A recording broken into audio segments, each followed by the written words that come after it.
السلام علیکم ورحمۃ اللہ وبرکاتہ ان الحمد للہ نحمدہ ونستعینہ ونستغفرہ اشہد ان لا الہ الا اللہ وحدہ لا شریک لہ واشہد ان محمدا عبدہ ورسولہ اللہم صلی علی محمد وعلی آل محمد۔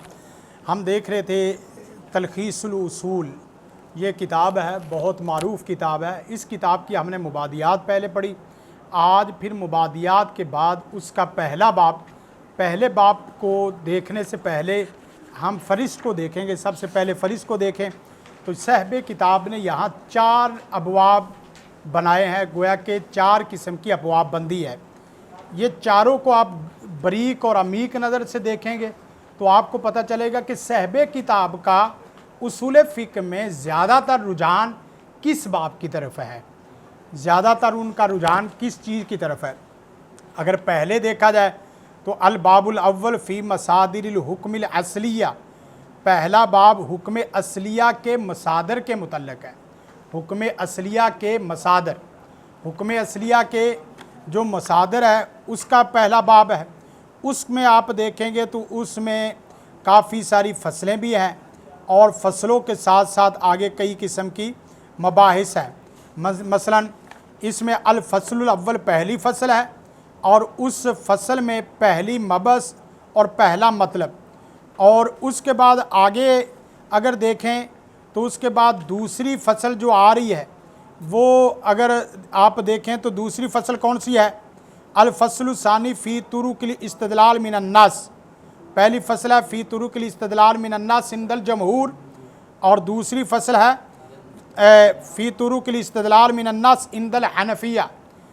پہلا باب مصادر حکمیہ اصلیہ کے متعلق، اور پہلے باب میں کتنی فصلیں بن رہی ہیں؟ تقریباً 3 سے 4 فصلیں بن رہی ہیں۔ پہلی فصل ہے طرق الاستدلال من النص عند الجمہور، نص سے استدلال کے جمہوری طریقے، اور دوسری فصل اسی طرح ہے فی طرق الاستدلال من النص عند الحنفیہ، طرق نص سے استدلال کے جو طرق حنفی ہیں، حنفی طرق، وہ آگے اس کے اندر 5 قسم کی مباحث وہ صاحب کتاب لے کے آئے ہیں۔ پھر آگے دیکھیں گے تو تیسری فصل جو صاحب کتاب نے لگائی ہے فی الحکم الشرعی، حکم شرعی کے متعلق، یعنی آپ غور سے دیکھیں گے نا تو پھر آپ کو ترکیب اس کی پوری سمجھ آئے گی۔ پہلا باب مصادر حکم شرعیہ، مصادر حکم اصلیہ، اور اس کے اندر پہلی فصل طرق الاستدلال من النص عند الجمہور، دوسری فصل طرق الاستدلال من النص عند الحنفیہ، اور تیسری فصل فی الحکم الشرعی، حکم شرعی کے متعلق، اور اسی کے اندر کتنی ہیں؟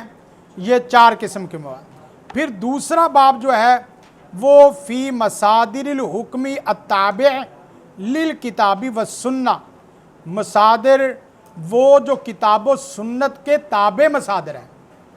یہ ہم ویسے یہاں بات کریں تو بات ایک جملے میں کہیں کہ یہ مصادر نہیں ہے، مصادر حکم اصلیہ صرف 2 ہی ہے، کون سے؟ کتاب و سنت، اور ان کو جو صاحب کتاب نے مصادر الحکم الطبعیہ جو کہا ہے، الطبعیہ مصادر، اس کا مطلب یہ ہے کہ یہ مصدر تو ہے لیکن اول اور دوم حیثیت کے، ہم اس کو مصدر نہیں مانتے، ہم اہل الحدیث ان کو مصدر نہیں مانتے، نہ مصدر اصلیہ مانتے ہیں اور نہ ہی مصدر طبعیہ مانتے ہیں۔ یہ جو بنیادی بات ہے یہ بڑی اہم ہے، اگرچہ ہمارے استاد، لیکن یہ کہ یہ لفظوں کے اندر کچھ ایسی چیزیں ہیں برکیف، ان کو تدبر تفکر کی کتاب ہے، تدبر تفکر میں ہم فرشت ہیں، تدبر تفکر میں نہ پڑھیں تو فائدہ۔ تو اس لیے اس جو ہیڈنگ ہے یہ کہ یہ مصادر تو ہیں حکم کے، لیکن یہ مصادر کون سے ہیں؟ طبعیہ ہیں۔ بھئی طبعیہ ہو یا اصلیہ ہو، صرف مصادر 2 ہیں، کون سے؟ کتاب اللہ اور سنت رسول اللہ ہے۔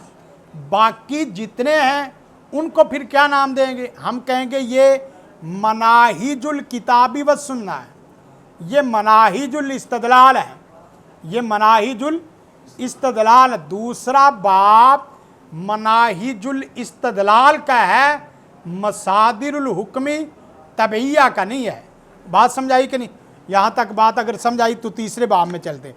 ادھر آپ نے دیکھیں تو انہوں نے پہلے باب کو، جو پہلا باب ہے مصادر حکم اصلیہ والا، اس کو ایک اچھا لمبا وقت انہوں نے دیا ہے، صفحات دیے ہیں، لیکن جو مصادر حکم طبعیہ کے طور پہ لا رہے ہیں، ایک تو یہ کہ اس کے اندر 5 فصلیں ہیں، اور 5 فصلیں بھی اجماع، قیاس، استحسان، استصلاح اور استصحاب، یہ 5 ہیں، صرف 5 ہیں۔ حالانکہ اصول فقہ میں جہاں مسئلہ دلیل استدلال کتاب سنت سے اخذ کرنے والا، وہ آپ نے پریکٹس کرانی ہے، اس سے کہیں زیادہ پریکٹس آپ نے کروانی ہے مناہج الاستدلال کی، کیونکہ ہمارے بچے مناہج الاستدلال میں کمزور ہوتے ہیں، استدلال من الکتاب و سنہ میں کمزور نہیں ہوتے، بہت مضبوط ہوتے ہیں الحمدللہ جتنے جو پڑھنے والے ہیں، لیکن مناہج الاستدلال میں وہاں مسئلہ بڑھتا ہے۔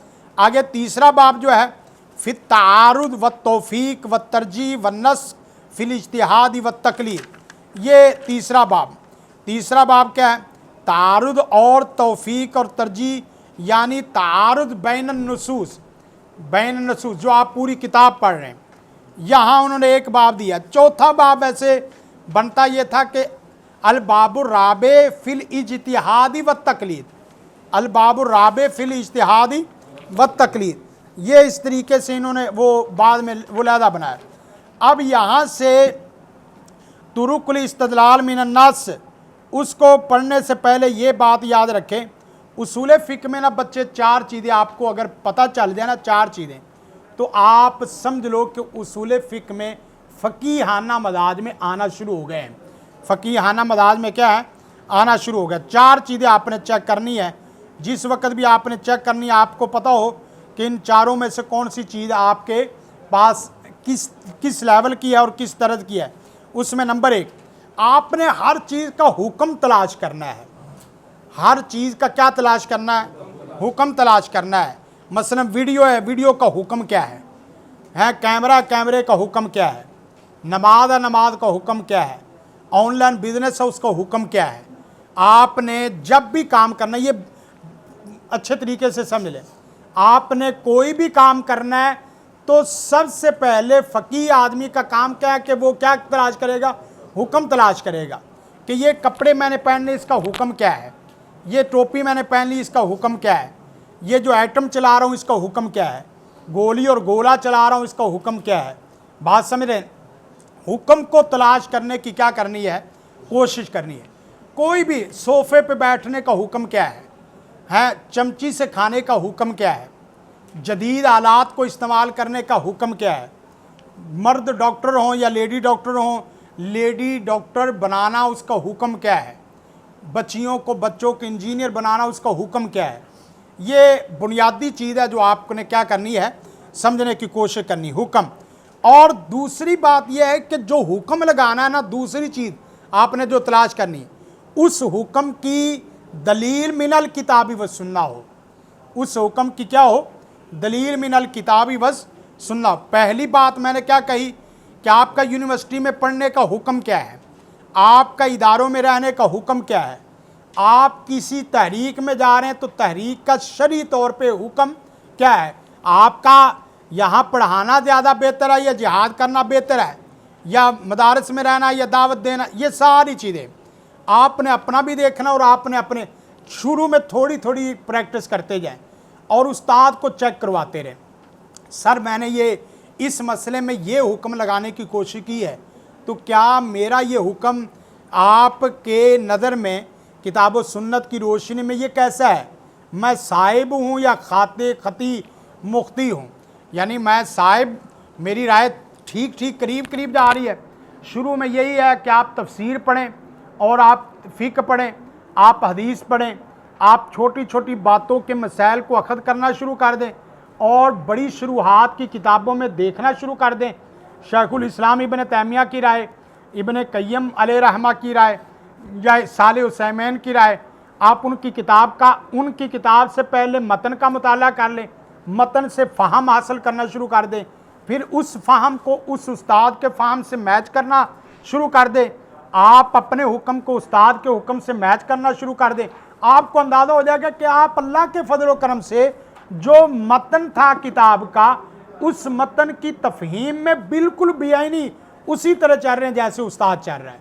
شروعات میں یہ طریقہ ہے، مثلا آپ کے پاس استاد کوئی نہیں ہے، آپ کے پاس استاد نہیں ہے، لیکن آپ اس کی پریکٹس کرنا چاہتے ہیں، ہونا تو یہ چاہیے کہ سب سے پہلے پریکٹس کسی استاد کے زیر سایہ ہونی چاہیے، اور اگر زیر سایہ نہیں ہے، اگر تو آپ نے مفتی فقیہ بننا ہے تو پھر آپ کی پریکٹس میں اصول فقہ کے تناظر میں یہ کروا رہا ہوں کہ آپ تھوڑی سی فقہ کی کتاب پڑھنی شروع، ایک حدیث لے لیں، بلوغ المرام لے لیں، بلوغ المرام میں سادہ متن لیں، متن کی تفہیم کرنی شروع کر دیں، اور تفہیم میں ان قواعد کی مدد سے آگے شروحات کے نقطے بنانے شروع کر دیں، ان نقطوں کو میچ کریں شروحات کے جو سلفی شروحات ہیں ان کے اوپر، کہ آپ کی تفسیر ان کے ساتھ صحیح اور غلط میں میچ کھاتی ہے کہ نہیں، سارا غلطی غلط ہے، بات سمجھ رہے؟ پھر اس کا مطلب یہ ہے کہ آپ کو تراکی سیکھنی پڑے گی۔ تو پہلی بات کیا ہے، کس کو تلاش کرنا بچے؟ استدلال میں کس کو تلاش کرنا ہے؟ حکم کو، حکم تک۔ اور دوسری بات جو چیز آپ کو میں بتا رہا ہوں وہ کیا ہے؟ حکم کی کیا ہے؟ دلیل ہے۔ تیسری بات جو اہم ترین ہے، اس دلیل کی دلالت کو دیکھنا ہے، اس دلیل کی کیا ہے؟ دلالت کو دیکھنا ہے کہ اس دلیل کی دلالت آپ کو سمجھ آ جائے۔ پہلی بات حکم، دوسری بات دلیل، تیسری بات اس دلیل کا کیا ہے؟ دلالت، دلالت اس میں دیکھیں۔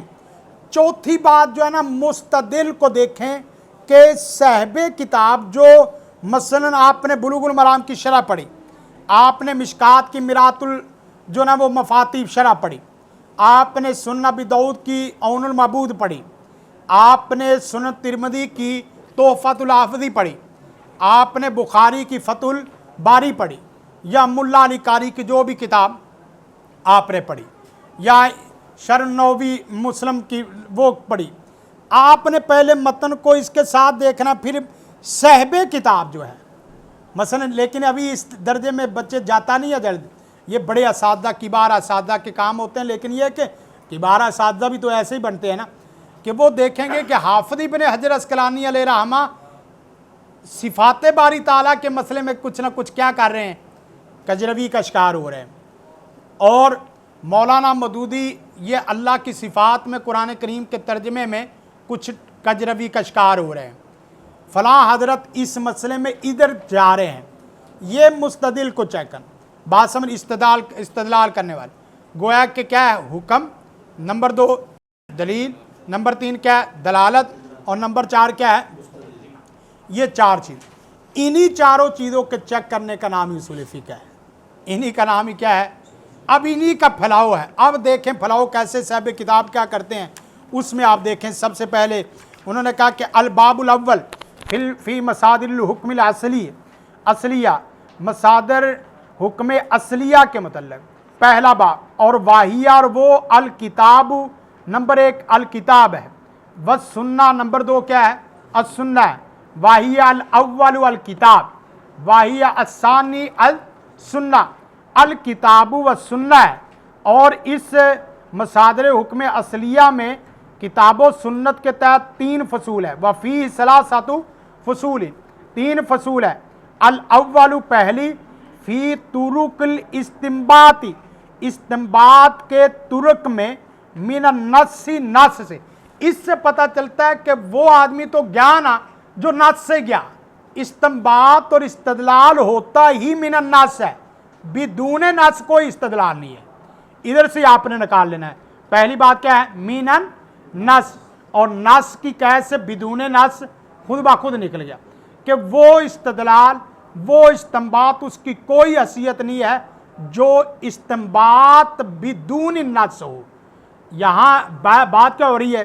فی طرق الاستنباطی، استنباط کے طرق میں پہلی فصل، پہلی قسم، اور وہ استنباط کے طریقے جو من النص، نص سے اخذ کردہ ہوں، جو نص سے نہیں ہے اس کی حیثیت ہی نہیں ہے، وہ چلامی بات کر رہا ہے، اہل الرائے ہے، یا اسی طرح جو نا وہ کسی بھی مکتبہ فکر کا ہو سکتا ہے۔ اہل الحدیث کا خاصہ یہ ہے چاہے اہل الحدیث سلفی ہو چاہے اہل الحدیث ظاہری ہو، چاہے اہل الحدیث کیا ہیں سلفی اہل الحدیث ہو چاہے اہل الحدیث کیا ہیں ظاہری ہو، اللہ کے فضل و کرم سے دونوں استنباط استدلال من النص کرتے ہیں، لفظوں سے آگے پیچھے نہیں جاتے۔ یہ بھی خیر ہے، مثلا ایک آدمی لفظوں سے استنباط استدلال کرتا اور تشدد اور تعصب میں چلا جاتا ہے، سختی میں چلا جاتا ہے اور ظاہری ہے، لیکن کم از کم اس کی یہ خیر تو ہے نا کہ وہ سہارا کس کا لے رہا ہے؟ قرآن و سنت کے لفظ نص کا۔ یہ بہت بڑی خیر ہے۔ اس لیے ہم کہتے ہیں کہ وہ لوگ جو نص سے استدلال کو اپنا ترک بناتے ہیں وہ ہمارے قریب ہیں، لیکن اگرچہ ہم ان کو کلی طور پہ صحیح یا غلط کہنے میں مجاز، وہ چیزیں تو آپ کے سامنے مسائل آتے جائیں گے، آپ بیان کرتے رہیں گے، لیکن آپ نے سب سے پہلے دیکھنا من النص عند الجمہور۔ اب کوئی بھی بات، مثلا کوئی آپ اسرائیل کے متعلق رائے دیتے ہیں، ایران کے متعلق رائے دیتے ہیں، نص لاؤ، آپ حکم لگا رہے ہیں نا، یہ ٹھیک ہے، حکم لگ گیا مولانا، یہ جائز ہے، حکم لگ گیا ہے، یہ حرام ہے، یہ غلط ہے، حکم لگ گیا ہے۔ آپ نے حکم جب لگانا تو اس کی ذمہ داری کیا ہے؟ لینی ہے، دلیل کی ذمہ داری لینی، دلیل دو۔ اور یہ آپ نا فیس بک پہ وہ علماء کو اپنے ساتھ ایڈ کر لیں جو اس کا اہتمام کرتے ہیں کہ جو بات کرتے ہیں اس بات کے ساتھ کیا لاتے ہیں؟ دلیل لاتے ہیں۔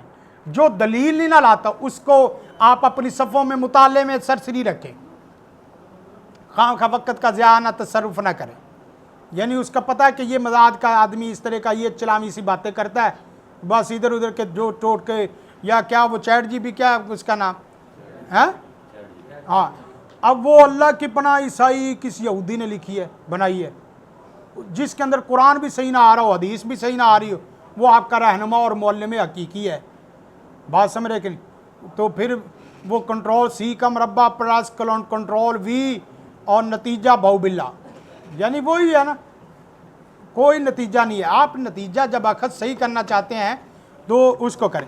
آگے دوسرا دیکھیں، دوسری ہے فی طرق الاستنباط من النص عند الحنفیہ، نص سے استنباط کے طریقے میں دوسری قسم، اور وہ کون سی؟ کن کے ہاں؟ عند الحنفیہ، حنفیوں کے ہاں، حنفیوں کے ہاں نص سے استنباط کے طرق اب کیا ہیں وہ آگے جا کے دیکھیں گے، جو آئے گا ہم سامنے لاتے جائیں گے اور پھر ہم ان دونوں کا تقابل بھی کریں گے۔